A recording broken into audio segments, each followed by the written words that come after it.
Well, this is going to be the start to our signature dish here at La Famosa. It's a chuleta can-can, or at least our interpretation of a chuleta can-can. So we're going to start off with a beautiful piece of Berkshire hog, Frenched, nice fat cap still on it. We use a technique called sous vide, using an immersion circulator. And we actually cook the pork chop in a water bath at a constant temperature of about 165 degrees for a little bit under 2 hours. What that's going to allow is that the chop is going to be cooked evenly throughout while still retaining a lot of moisture. And then right now what I'm going to do, Seth, is I'm going to break down and give you a signature mohawk, which you find on all chuleta can-can, whether it be my version here or on the island. And the whole reason the chuleta can-can is named chuleta can-can is because it's supposed to resemble the flared dress of a can-can dancer. Ah, okay. A pork chop with a mohawk. I like pork chop with a mohawk, right? It's a little punk, a little edgy. So punk. And maybe help when you cook it, some of the fat also render out. But hopefully there'll be some left over when you're done. There will be. So what are some of the other things that will go with the chuleta? So this will be plated with arroz and habichuelas, which are rice and beans, and then fried plantains called tostones. So this is a green plantain, starchy, sugar hasn't been built up in it yet. Okay, so once it's peeled, it looks like this. We're gonna take it, we're gonna fry it once, smash it, and this is basically the start of a toston.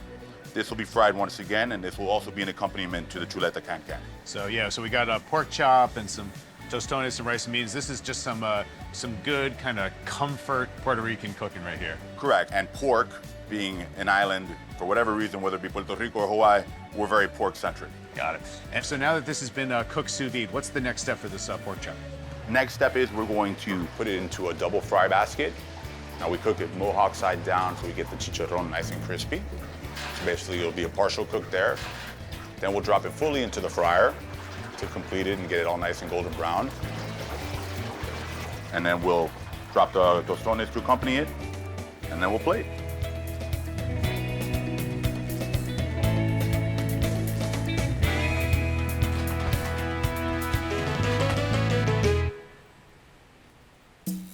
Well, Chef, thank you so much for showing me the kitchen. I see what looks like maybe some Puerto Rican rum right here. Yeah, you're gonna drink the Puerto Rican tiki made with lodonku. The Puerto Rican tiki. Well, cheers to that. Oh, wow. You were not kidding about that mohawk. Yeah, it's topped off with a little bit of mojo criollo, which is just garlic slowly simmered in olive oil, salt and pepper, some spices. Get a little bit of the chicharron with this bite here.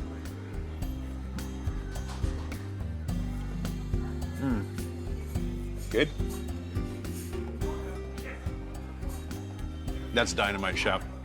That mojo on top and that crispy texture, but the meat inside is still so tender. Hasn't dried out at all.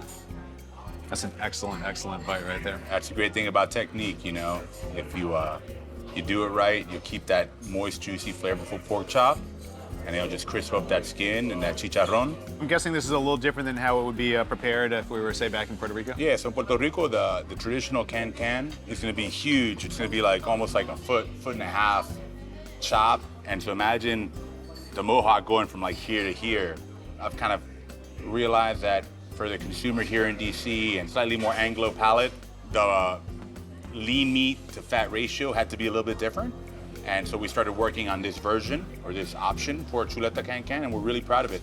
It's weird because it doesn't have the acidity that maybe you get like with the vinegar to cut the fat, but yet like the garlic, you know, it plays so nicely with that fat. Yeah, so like, you know, you've got that allium family action going on there. It's gonna help kind of cut the richness, and that's why garlic plays off of it very well.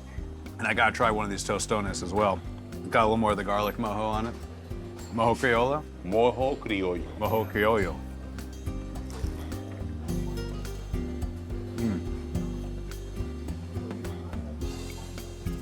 Puerto Rican French fry. And the mojo plays really nicely with the plantains. I know for a long time, kind of Caribbean food around here, maybe people just kind of lump all the islands together, but do you feel like maybe people are now kind of seeking out kind of authentic Puerto Rican flavors? I think people are definitely open to more authentic, or I guess regional and sub-regional flavors. I think that, you know, over the last 10, 15 years, DC had always a good representation of what Latin American cuisine is, but it was very frequently kind of mashed up together, El Salvadorian, Guatemalan, Mexican, kind of all in one spot. You know, I encounter it once in a while. You know, someone would come over and say, hey, do you have pico de gallo? And I could take it two ways, right? I could be like super, super upset and offended, or I can just take it as just people haven't experienced this type of cuisine yet. And we're happy to introduce it to them.